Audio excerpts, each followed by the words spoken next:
शुरुआत में आज करूं, इससे पहले एक बाइट सुना देता हूं कि आखिर क्या कहा डोनाल्ड ट्रंप ने, सबसे ताज़ा बयान, जिसके बाद उम्मीदें काफ़ी जगी है, थोड़े बहुत विवाद भी खड़े हुए हैं। पहले ट्रंप का वो बयान सुनवाते हैं, फिर इस पर चर्चा की शुरुआत करेंगे।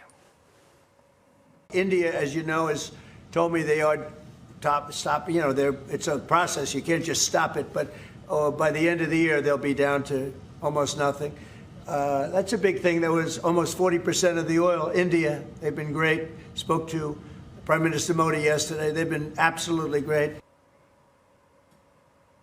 नरेंद्र तनेजा साहब, शुरुआत में आपसे करना चाहूँगा। एक ऐसा विषय है जो आज कई वर्षों से आप इस पर काफ़ी पैनी नज़र रखे हुए हैं और जियो पॉलिटिक्स पर तो आपकी एक्सपर्टीज़ है ही।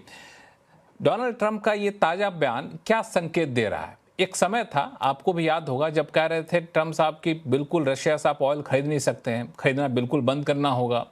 नहीं बंद करने के नाम पे ड्यूटी एडिशनल टैरिफ लगा दिया।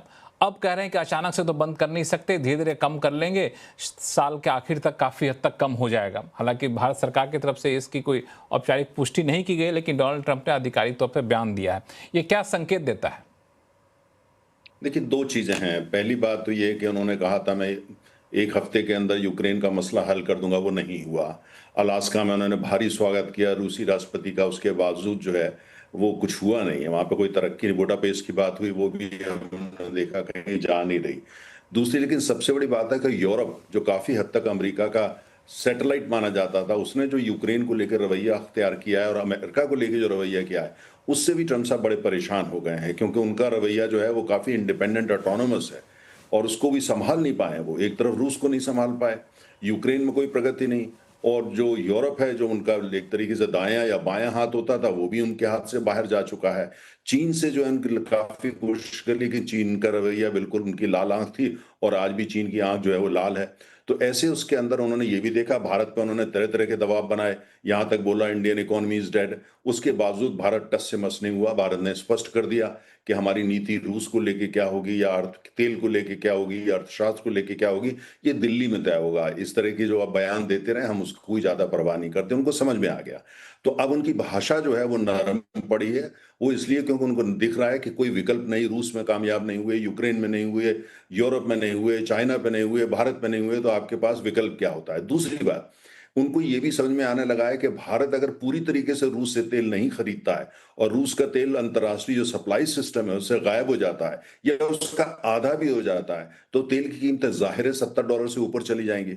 और ऐसे में जब अमेरिकी अर्थव्यवस्था को सस्ता तेल चाहिए, वो चाहते हैं तेल $60 से भी नीचे पहुंच जाए, तो वो संभव नहीं हो पाएगा। उनको ये समझ में अब आने लगा है। तो दोनों तरफ से उनके बयानबाजी और उनका जो एक एटीट्यूड था, एक जो उनकी, जिसको आम भाषा में कहना चाहिए, जो अकड़ थी, वो काफी हद तक जो है वो अलाइंड हो रही है अब यथार्थ के साथ। अब यथार्थ पे वो थोड़ा थोड़ा आने लगे हैं, समझ में आने लगा है कि अंतर्राष्ट्रीय राजनीति या कूटनीति ऐसे नहीं चलती है। वो दुनिया के बादशाह नहीं है, वो सिर्फ अमेरिका के राष्ट्रपति है, जहां भी उनका काफी विरोध होता है। अब थोड़ा थोड़ा समझ में आ रहा है ये, तो अब ये उनकी बयानबाजी और उनसे भी निकल के आ रहा है। हम आपने ये भी देखा, हमारे प्रधानमंत्री का ये भी पहले शुरू शुरू में था, वो कुआलालंपुर जाएंगे, शायद बायलैटरल हो सकता है ट्रंप साहब से। पर भारत का इस रवैये समझ में आया कि जब तक ट्रेड डील जो है उसमें क्लैरिटी नहीं आ जाती है, स्पष्ट नहीं हो जाता अमेरिका क्या चाहता है, भारत क्या चाहता है, दोनों में सहमति नहीं बनती, तो कुआलालंपुर अगर जाते हैं और बायलैटरल नहीं उनसे करते हैं तो गलत मैसेज जाएगा, ऑप्टिक्स अच्छे नहीं होंगे। इसीलिए ये भी तय कर लिया भाई विदेश मंत्री जाएंगे, प्रधानमंत्री नहीं जाए। तो भारत ने हर तरीके से कड़े संकेत दिए हैं, हम दोस्ती चाहते हैं, आप हमारे मित्र हैं, लेकिन अगर आप ये चाहते हैं कि भारत अपनी जो स्ट्रेटेजिक ऑटोनॉमी है उससे समझौता कर ले, चाहे वो रूस का तेल हो, चाहे वो हमारा ट्रेड डील हो, वो नहीं होगा। तो कहीं ना कहीं उनको ये समझ में आने लगा। अगर ये वास्तव में समझ में आने लगा है तो उनके लिए तो अच्छी खबर है ही है, और हमारे लिए भी ठीक है। बिल्कुल, दरअसल ये बहुत बड़ी बात आपने कही कि जो अकड़, जो अपनी शर्तों पे डील करने की बात, अपनी शर्तों पर दुनिया को की पूरी पॉलिटिक्स को चलाने की बात जो उनके मन में थी, वो धीरे धीरे अब वो खत्म हो रही है, यथार्थ के करीब आ रहे हैं, रियलिटी के करीब आ रहे हैं। वही ये सारी चीज़ें यहाँ पे दर्शा रहा है, उनके हाल के बयान, उनके हाल के कदम। एम्बेसडर सज्जनहार साहब, आप कैसे रीड कर रहे हैं इसको? जी, धन्यवाद लक्ष्मण जी मुझे आमंत्रित करने के लिए। जी मैं सहमत हूँ जो अभी नरेंद्र तनेजा जी ने कहा है। देखिए, मेरे विचार से उन्होंने पहले शुरुआत की थी, जो उन्होंने कहा था, जो मैं अगर राष्ट्रपति पुतिन रास्ते पर नहीं आए तो मैं उनके ऊपर बहुत सारे टैरिफ्स लगाऊंगा। उनको उन्होंने कुछ मियाद दी थी, कुछ अवसर दिया था जो तब तक ये युद्ध रोक देना चाहिए, नहीं तो इतने ज़्यादा उनको पर असर किया जाएगा जो फिर उनके लिए बहुत मुश्किल हो जाएगी। परंतु वो नहीं कर पाए क्योंकि वो चाहते हैं जो रूस के साथ उनके संबंध अच्छे हों।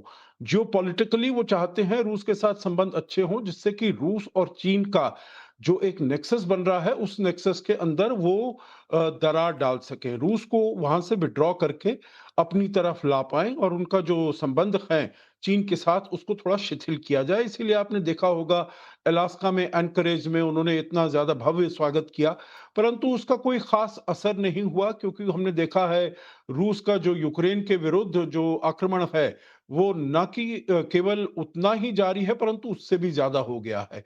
चीन के ऊपर वो कुछ दबाव नहीं डाल सकते, हालाँकि उनको मालूम है जो चीन भारत से ज़्यादा तेल खरीदता है, परंतु उसके ऊपर नहीं डाल सकते क्योंकि बहुत ही ज़्यादा अब चीन के पास भी जिसे कहा जाए राष्ट्रपति ट्रंप कहेंगे, जो उनके हाथ में भी कुछ पत्ते हैं, तुरुप पत्ते हैं, कुछ कार्ड्स हैं उनके और वो है क्रिटिकल मिनरल्स, रेयर अर्थ्स जो कि 90% से ज़्यादा प्रोसेसिंग चीन में होती है, 70% की मात्रा में जो ओनरशिप है वो चीन के पास है। तो उन्होंने उनके ऊपर टैरिफ लगाने का प्रयास किया तो चीन ने पलटकर उनके ऊपर वार किया तो चीन के ऊपर वो नहीं कर सके और उन्होंने सोचा जो भारत एक ईज़ी टारगेट है, जो हम भारत के ऊपर एक उसको जिसे कहा जाए जो एक कोलैटरल डैमेज उनके ऊपर हम दबाव बनाते हैं और इससे तेल वहाँ से कम होगा, लेना भारत कम करेगा तो वहाँ से रूस के ऊपर इसका प्रभाव पड़ेगा। परंतु उन्होंने समझा नहीं जो भारत अपनी स्ट्रैटेजिक चॉइसेस को हमेशा से वो बहुत ही गार्ड करता रहा है, प्रोटेक्ट करता रहा है और उसके ऊपर वो अपना समझौता नेशनल इंटरेस्ट पर अपना समझौता नहीं करेगा। और आपने देखा होगा जो बीच में चाहे वो स्टीव विटकॉफ हो, चाहे वो लुटनिक हो, चाहे स्कॉट बेसेंट हो, उन्होंने किस प्रकार के ऊल-जलूल बयान दिए, किस प्रकार की भाषा का उन्होंने प्रयोग किया, बिल्कुल ही डिप्लोमैटिक भाषा नहीं थी और उन्होंने सोचा जो ये भारत इसके दबाव में आ जाएगा, भारत नहीं दबाव में आया और भारत ने बहुत ही शालीनता से परंतु बहुत ही फर्मली उसका उत्तर दिया जो हम तेल वहीं से खरीदेंगे, अपनी जो नेशनल इंटरेस्ट है उसको हम प्रोटेक्ट करेंगे और जहां से हमको सस्ता तेल मिलेगा, हम अपनी ऑयल कंपनीज को नहीं कहते हैं जो आप जाकर रूस से तेल लीजिएगा, परंतु विश्व में जाते हैं, हम करीब 40 देशों से तेल जहाँ खरीदते हैं। कमर्शियली वायबल होता है वहाँ करते हैं। जहां उनको ठीक दाम पर मिलता है, कंपैरेटिव एडवांटेज, कंपेटिटिव प्राइसिंग मिलती है, वहां पर से हम खरीदते हैं और वहां से हम खरीदते रहेंगे। अभी अगर और ये उन्होंने ये भी कहा जो देखिए भारत ने अगर वो तेल लिया है उसको रिफाइन करके हमने ग्लोबल मार्केट्स में भेजा है तो पूरे विश्व का इसमें फायदा हुआ है। और जब मेरे विचार से राष्ट्रपति ट्रंप को ये समझ आ गया जो जिसे अमेरिका की उसमें कहा जाता है, भाषा में कहा जाता है प्लेइंग हार्ड बॉल जो उन्होंने खेलने का प्रयास किया, जो भारत के ऊपर कोर्शन किया जाए, भारत के ऊपर प्रेशर किया जाए, उसका कोई फायदा नहीं होने वाला है। और इसीलिए फायदा आपने नहीं। देखा जी, एक आपने देखा होगा आखिरी इसमें शब्द मैं यही कहूंगा लक्ष्मण जी, उन्होंने ये सब कुछ शुरू किया अगस्त के महीने में।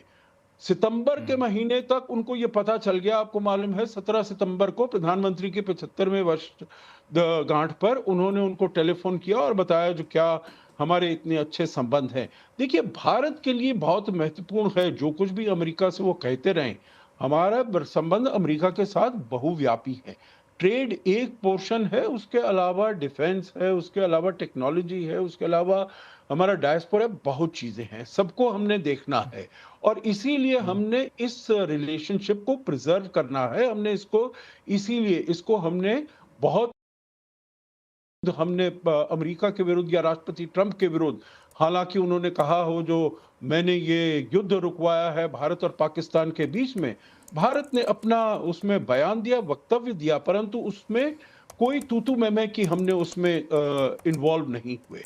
तो ये उनको समझ आ गया। 17 सितंबर के बाद आप देखिए जो आगे ये चलती जा रही है बातचीत, हमारे कॉमर्स मिनिस्टर पीयूष गोयल वहां पर गए हैं और मैं समझता हूं जो आगे चलते हुए ये डील अगले महीने तक कहीं ना कहीं ठीक तोड़ पर आ जाएगी।